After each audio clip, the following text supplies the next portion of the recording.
శంకరుడి యొక్క ప్రజ్ఞ ఎంత గొప్పదో తెలుసా అండి? ఇప్పటికీ కూడా మనకి చరనంది అని ఉంటుంది. స్థిరనంది అంటే కదలదు, చరనంది అంటే కదులుతుంది. శివాలయాల్లో పూర్వం 2 నందులు పెట్టేవారు, ఒకటి స్థిరనంది, ఒకటి చరనంది. చరనంది ఎందుకో తెలుసా అండి? పూర్వం అంత తొందరగా వెళ్ళడానికి వైద్యులు దొరికేవారు కాదు. ప్రథమో దైవ్యోభిషక్, శివుడే మొదటి వైద్యుడు. ఆ చుట్టుపక్కల ప్రాంతాల్లో ఎవరికైనా గర్భం ప్రసవం అవక కొట్టుకుంటూ బిడ్డ అడ్డం తిరిగితే వాళ్ళని తీసుకెళ్లడం కుదరకపోతే తల్లి బిడ్డ బతకాలంటే వైద్యుడి యొక్క దృష్టి పడాలి. అంతరాలయంలోంచి అది కుదరదు కనుక చరనందికి శివుడికి అభేదం కనుక నంది తిరిగితే శివుడు తిరిగినట్టు. కాబట్టి గబగబా శివాలయానికి వచ్చి ముఖమంటపం తలుపులు తీయించి చరనందిని ఎటువైపు ఆవిడ ఇబ్బంది పడుతోందో అటువైపు చరనందిని తిప్పేవారు. చరనందిని తిప్పేటప్పటికే ఆ ప్రసవానికి బాధపడుతున్న ఆవిడ ఏ దిక్కునుందో అటువైపుకు తిప్పగానే ఆవిడికి చాలా సులువుగా ప్రసవం అయిపోయేది. అందుకే చరనంది ఉండేది పూర్వం శివాలయాల్లో. చిన్న నందోటి ఉంటుంది, అది కదులుతుంది, దాన్ని చరనంది అంటారు. అంతటి మహానుభావుడు ఈ లోకాన్ని రక్షించాడు. మీకు నేను ఇక్కడ ఒక్క మాట చెప్తాను, మీరు శ్రద్ధాళువులై ఆలకించండి. దీన్ని విడదీసేస్తే దాని ప్రయోజనం రాదు మీకు.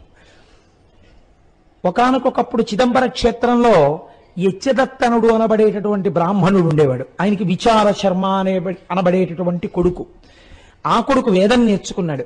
ఎంత సుస్వరంగా చదివేవాడంటే వేదాన్ని ఎప్పుడూ స్వరం తప్పి చదివేవాడు కాదు. గోవులు దేవతలని నమ్మిన పిల్లవాడు. ఒకరోజు ఒక ఆవుల్ని కాసే ఆయన ఆవుల్ని కొడుతూ తీసుకొస్తున్నాడు. ఆ పిల్లవాడికి మనస్సు బాధపడి, నేనే ఈ ఆవుల్ని కాస్తాను, రేపటి నుంచి నువ్వు ఆవుల్ని కొట్టద్దు, తీసుకెళ్ళొద్దు అన్నాడు. ఒక బ్రాహ్మణుడు బ్రహ్మచారి వేదం చదువుకున్నవాడు ఆవుల్ని కాపాడితే మంచిదే కదా అని ఊళ్ళో ఉన్న వాళ్ళందరూ ఆవుల వెనకాల ఈ పిల్లవాడిని పంపించారు. ఆ ఆవులు ఈ పిల్లవాడు వేదమంత్రాలు చదువుకుంటూ వాటిని స్పృశించి జాగ్రత్తగా కాపాడుతుండేవాడు. వేదంలో కొన్ని పన్నాలకి కొన్ని శక్తులు. మొన్న స్వామి చెప్పారే, సున్నాల పన్నని చెప్తే శత్రువుల యొక్క బాధ ఉండదని. ఆ ఆవుల్ని రక్షించడానికి ఆ పన్నాలు చదువుతూ కాపాడేవాడు.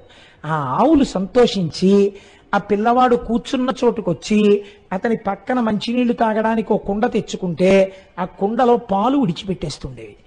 రోజు ఇచ్చే పాల కన్నా ఎక్కువ పాలు ఇంటి దగ్గర ఇచ్చేవి. ఈ పిల్లవాడు చూసి, ఎలాగో పాలు విడిచిపెడుతున్నాయి కదా, ఉట్టినే కూర్చోవడం ఎందుకని ఈ ఆవులన్నిటినీ విడిచిపెట్టి శంకరుడే వీటిని కాపాడతాడు, రుద్రం చదవడం కన్నా గొప్పది ఎక్కడుంది? అందుకేనండి లోకమునందు సన్యసించిన వాళ్ళు కూడా రుద్రాధ్యాయం చదవాలని నియమం. రుద్రాధ్యాయం అంత గొప్పది, అది చదివితే పాపములు పటాపంచలైపోతాయని. అటువంటి రుద్రం చదువుతూ రోజు ఇసుకతో శివాలయం కట్టేవాడు.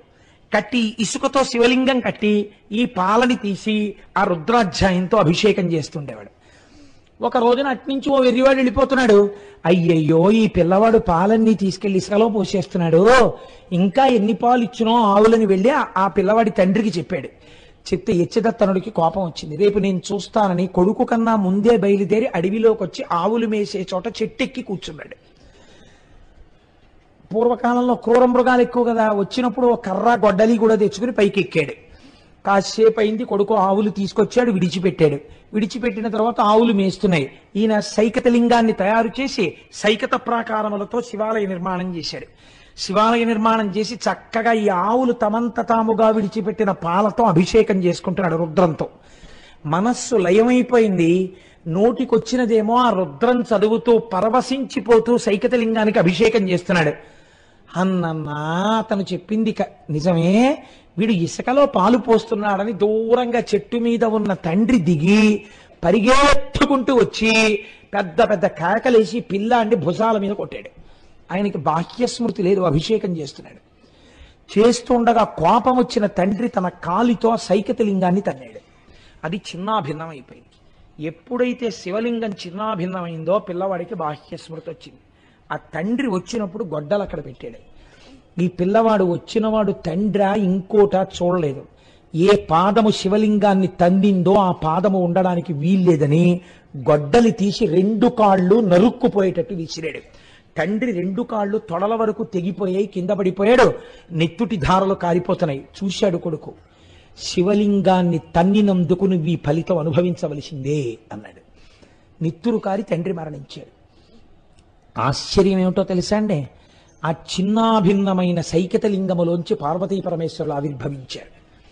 ఆవిర్భవించి నాయన ఇంత భక్తితో మమ్మల్ని ఆరాధించావు, అపచారము జరిగిందని తండ్రిని కూడా చూడకుండా కాళ్ళు నరికేశావు, మనుష్యుడవై పుట్టి తపస్సు చేయకపోయినా వరం అడగకపోయినా నీకు ఒక వరం ఇస్తున్నాను. ఇవాల్టి నుంచి నీవు మా కుటుంబములో 5వ వాడవు. నేను పార్వతి, గణపతి, సుబ్రహ్మణ్యుడు, 5వ స్థానం చండీశ్వరుడిదే. నిన్ను చండీశ్వరుడని పిలుస్తారు. ఇక నుంచి సాధారణంగా లోకంలో భోజనం వివాహం అయిపోతే ఒక లక్షణం ఉంటుంది. భర్త గారు ఏదైనా పదార్థాన్ని కొంత తిని కొద్దిగా విడిచిపెడితే దాన్ని ఏమంటారంటే పత్నీ భాగము అని పిలుస్తారు. భార్యకి దాన్ని తినే అధికారం ఉంటుంది. ఎవరు పడితే వాళ్ళు తినేయకూడదు. అలాగా భార్యకు ఒక్కదానికే అధికారం ఉంటుంది. అది పత్నీ భాగం. కానీ శంకరుడు ఎంత అనుగ్రహించేశాడో తెలుసా అండి. పార్వతి, నేను ఇవాళ చండీశ్వరుడికి ఒక వరం ఇచ్చేస్తున్నాను. నువ్వు నాకు భోజనం పెడతావు కదా అంతఃపురంలో, నేను తిని విడిచిపెట్టిన పదార్థాన్ని చండీశ్వరుడు తింటూ ఉంటాడు, వేరొకరు తినరాదన్నాడు. గణపతి, సుబ్రహ్మణ్యుడు తినడానికి వీల్లేదు, చండీశ్వరుడు తినాలి. ఆ చండీశ్వరుడు ఎప్పుడు శంకరుణ్ణి ధ్యానం చేస్తూ ఉత్తరముఖంలో కూర్చుని ఉంటాడు. ఆయన ధ్యానమునందు ఉంటాడు కాబట్టి ఇదే శంకరాచార్యుల వారు సౌందర్యలహరిలో చెప్పారు, నివృత్తి చండాంశ త్రిపురహర నిర్మాల్య విముఖై. శంకరుడు భోజనం చేసి విడిచిపెట్టిన విస్తరి కనపడింది గణపతికి, సుబ్రహ్మణ్యుడికి. లోపలికి వస్తుంటే వాళ్ళు ఆకలి మీద ఉన్నారు, యుద్ధం చేసి వచ్చి. మా నాన్నగారి విస్తట్లో లడ్లే కదా, ఒకటి తిందామని వెళ్ళలేదుట. ఎందుకని? ఇది త్రిపురహర నిర్మాల్య విముఖై, శివుడికి నివేదన చేయబడింది, చండీశ్వరుడికి చెందాలి, ఆయన భుక్తశేషం కాబట్టి మేం తినకూడదని వదిలేశారట. అప్పటి నుంచి ఇప్పటి వరకు లోకమునందు సదాచారం ఏమిటో తెలుసా అండి. చండీశ్వరుడు బహిర్ముఖుడై ఉండడు, నందీశ్వరుడిలాగే ఆయన కూడా. ఆయన ఇలా కళ్ళు మూసుకుని ఉంటాడు, ఎప్పుడు శివధ్యాన తత్పరుడై ఉంటాడు. ఆయన్ని పిలిస్తే కోపం వస్తుంది ఆయనకి. అందుకని ధనిశ్చండు అని పేరు. చాలా మంది తెలిసి తెలియక ఎంత పిచ్చి పనులు చేస్తారంటే, శివాలయంలో కొట్టిన కొబ్బరికాయ ఇంటికి తీసుకెళ్ళకూడదంటే గోడల మీద పెట్టి వెళ్ళిపోతుంటారు. మహాదోషం, ప్రసాద తిరస్కారం. అలా వదిలిపెట్టి వెళ్ళకూడదు. శాస్త్రం ఏం చెప్పిందంటే ఆయన ధనిశ్చండు, వెళ్ళి అనాలంతే, చిటిక మాత్రమే వెయ్యాలి. అందుకే ఆయనకి చిటికల చండీశ్వరుడు అని పేరు. చిటిక వేస్తే ధ్యానమనందున్నవాడు కళ్ళు విప్పి కోపంగా ఇలా చూస్తాట. మీకు శివాలయంలో ఏదో ఒక పత్రమో, పుష్పమో, కొబ్బరి చెక్కో, అరటిపండో ఏదో ఇస్తారు మీకు. దాన్ని వెంటనే మీరేమనక్కర్లేదు, ఇలా అనాలి, ఇలా అని ఇలా అనాలి. అంటే ఆయన చూస్తాట, ఓహో మా స్వామిని ఆరాధించావా, ప్రసాదం తీసుకున్నావా, సరే తీసుకెళ్ళు అంటట. ఆయనకి చూపించిన తర్వాత పూర్ణాధికారం మీరు తీసుకెళ్ళచ్చు. ఎందుకంటే లోపల శివుడికో ముక్కు ఉండిపోయింది, మీరు ఇచ్చిన దాంట్లో కొంత ఉండిపోయింది, అది తిన్న దాంట్లో శేషం చండీశ్వరుడికి ఇస్తుంది. మీకు ఇచ్చినది ప్రసాద రూపము. మీరు గుడి యందు విడిచిపెట్టి వెళ్ళిపోతే మీ కోరిక తీరదు. ప్రసాదం అనుగ్రహం. అందుకే ప్రసాదం వదిలేస్తే సత్యనారాయణ స్వామి బ్రతకథలో పడవ మునిగిపోయింది. ఆయన శాడిస్తే ఏమిటి పడవలు ముంచేయడానికి. ఈశ్వరానుగ్రహం వద్దన్న వాడికి సుఖం ఎక్కడి నుంచి వస్తుంది? మళ్ళీ తెలుసుకుని ప్రసాదం తింటే పడవ పైకి లేచింది అంటే ఏమిటి? ఈశ్వరానుగ్రహాన్ని కోరుకోవాలి. నువ్వు ఎలా వదిలేస్తావు కొబ్బరి చెక్క? వదలకూడదు. నంది మీద పెట్టడం కాదు, చండీశ్వర స్థానమునందు విడిచిపెట్టాలి. అందుకని నివృత్యై చండాంశ త్రిపురహర నిర్మాల్య విముఖై. కొంతమంది నేను చూస్తూ ఉంటాను, అక్కడికి వెళ్ళి చాలా నిర్లక్ష్యంగా నిలబడి అసలు మెట్లెక్కరు, అటువైపు నుంచి తిరిగి వచ్చేసి అంటారు. నేను ఒకసారి అడిగాను, ఎందుకండి అలా కొడుతున్నారు అని అడిగాను. ఆయనకి చెవుడండి అన్నారు. ఓహో, మీరు ప్రాజ్ఞులు, మీకు లేదు అవకారం ఎప్పుడో వచ్చి ఇలా కొట్టడానికి. శంకరుణ్ణి నమ్ముకొని అంత పక్కన కూర్చున్న వాడికి చెవుడు వచ్చింది. మీకు చెప్పుంటాడు ఎప్పుడు ఆయన పాపం. అందుకని మీరు తప్పట్లు కొడితే తప్ప ప్రారంధం ఆయనకి కళ్ళు విప్పడం. మీరు తప్పట్లు కొట్టోసారి ఇలా చూసి వెళ్ళిపోతే అబ్బాయి అంత దృష్టవంతుండిరా, ఇవాళ నీ మొహం చూశాను ఆయన పొంగిపోతుంటాడు. నీకో బొట్టు ఎట్టుకో, ఓ విభూతి ఎట్టుకో, కానీ నీ మొహం చూసేది పొంగిపోవాలి. ఇది నీ ప్రవర్తన. దీనికి చండీశ్వరుడు నీకు ప్రసాదం ఇచ్చేయాలి, నీకు శివుడు ప్రసాదం ఇచ్చేయాలి. ఎందుకు ఇచ్చేయాలి? ప్రవర్తన తెలుసుకో, శైవాగమం తెలుసుకో, ఎలా నడువడి ఉండాలో తెలుసుకో. చిటిక మాత్రమే వెయ్యాలి చండీశ్వర స్థానం అనందు. తప్పట్లు కొట్టడం, ఆయనకి చెవుడు అనడం, నీకు తెలియకపోతే పేడాపోయేది, ఈ మాటలు కూడా ఎందుకు? కాబట్టి అంతటి పరమపావనమైన స్థితికి చేరినవాడు చండీశ్వరుడు. శివ కుటుంబానికి ఉన్న గొప్పతనం ఏమిటో తెలుసా అండి? కడుపున పుట్టిన వాళ్ళకన్నా ఆయన అనుగ్రహాన్ని పొందినటువంటి పైవాళ్ళు పెద్ద స్థానంలో ఉంటారు. అందుకే మీరు చూడండి, ద్రవిడ దేశమునందు పెద్ద పెద్ద శివాలయాల్లో ఊరిరిగింపు తీస్తే నందీశ్వరుడు వెళ్ళడు, నందిని తీసుకెళ్లరు. చరమూర్తుల యందు ఉత్సవమూర్తుల్లో ఎవరుంటారంటే చండీశ్వరుడు ఉంటాడు. పార్వతీ పరమేశ్వరుడు, గణపతి, సుబ్రహ్మణ్యుడు, చండీశ్వరుడు ఈ ఐదింటిని ఊరేగింపుగా తీసుకెడతారు. చండీశ్వరుడిది 5వ స్థానం ఇచ్చారు ఆయన.